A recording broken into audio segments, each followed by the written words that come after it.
more than any of the therapy and any of the friends and amazing family support that I had, it was this stranger telling me her story. And then you committed to sharing your worst day 8 times a week.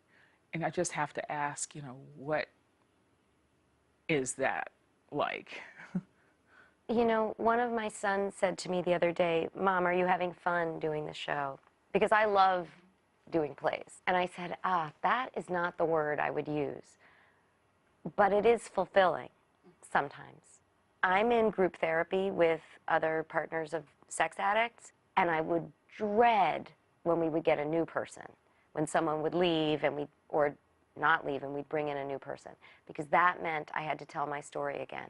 And I had to see your face when I tell you my story, because I had so much shame and the trauma of the way my story unfolded, which was an arrest first thing in the morning. My kids were there. I wasn't there. I mean, there's so much. And the shock of it being a total surprise and secret revealed, and then it being in the newspaper within 24 hours. And I started to see there was some method to the madness of my therapist actually wanting new people to come in and encouraging us to tell our stories once again and reliving, not reliving the trauma, but re-examining what it is to share what happened to you.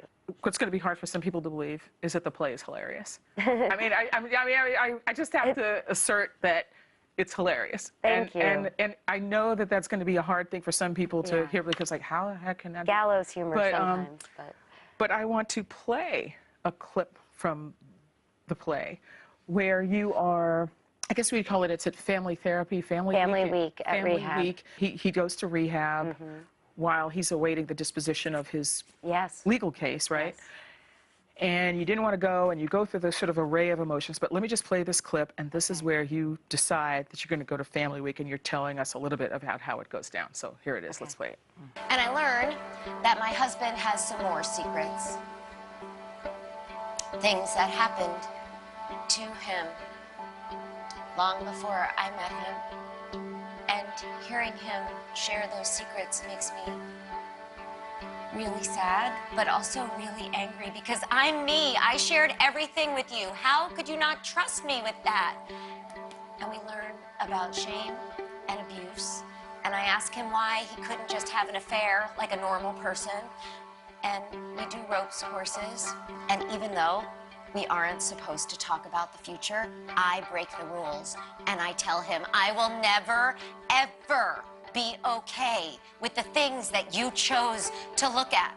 And we all wish that our partners had been struck by any one of the way cooler, more socially acceptable compulsions.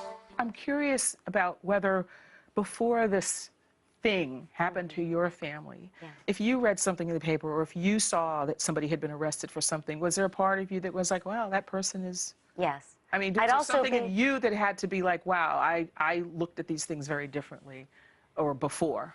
You know? Yes, absolutely. And I think it's one of the reasons I was so scared and continue to be so scared, because I know, or I made up in my head what people would think and what I thought. And going to Family Week was a huge deal. Not everyone at this rehab was there for the same reason. But I met people who had done other kinds of unspeakable things, and they became human to me. I'm not gonna lie, it really helps that all of the ladies here at Family Week are beautiful, smart, and ferocious, and they are entrepreneurs and professors and moms and models, and bad shit still happens to them. And I meet their husbands. Doctors, generals, musicians, rabbis, and they are not evil trolls at all. And I start to feel something that I can't quite put into words, but it is compassion, which I can't feel for my own partner, at least not yet. Well, this play really has to be in part about forgiveness, doesn't it? And I think there's acceptance and there's forgiveness. And for me, I had to come to a place of saying, this happened. I'm not going to change it. That doesn't mean I'm okay with it. It also doesn't mean my husband's okay with it. Spoiler alert, you do stay together. Yeah. And I think many people might be wondering, like, what was that like? What was that process like? Early on, it was triage. It was, we got to put one thing in front of the other. I don't know what's happening. I don't know. I can't even see.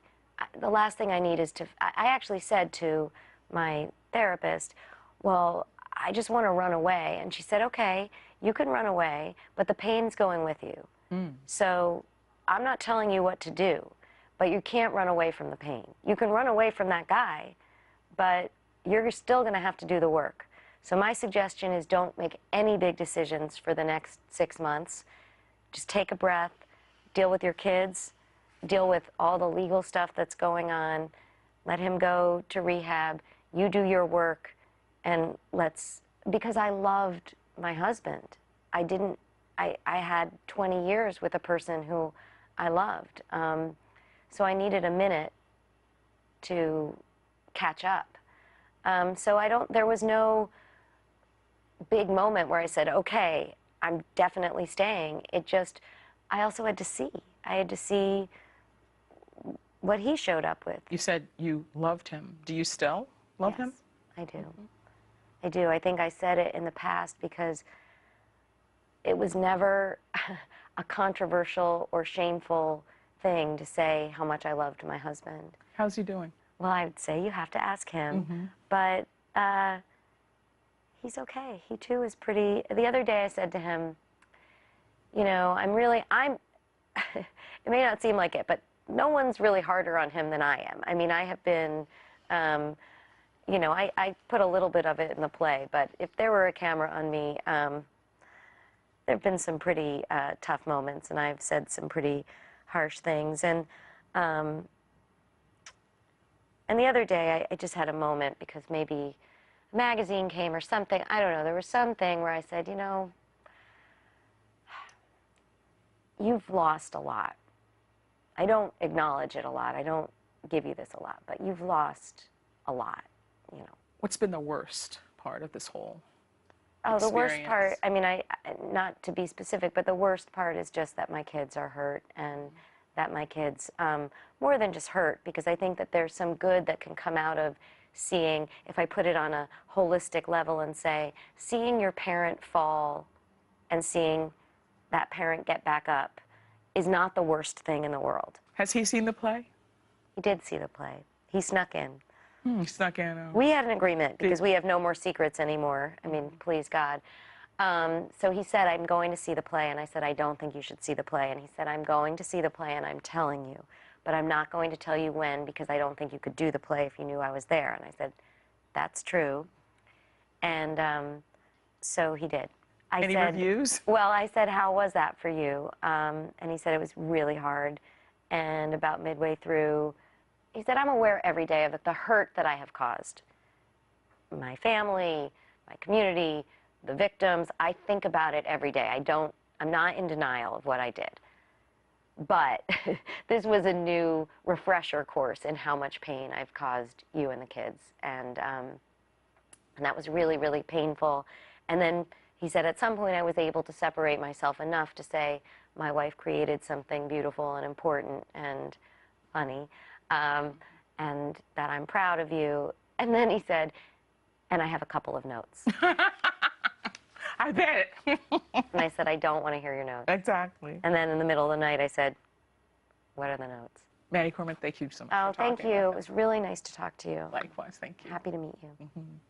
And finally, something that lives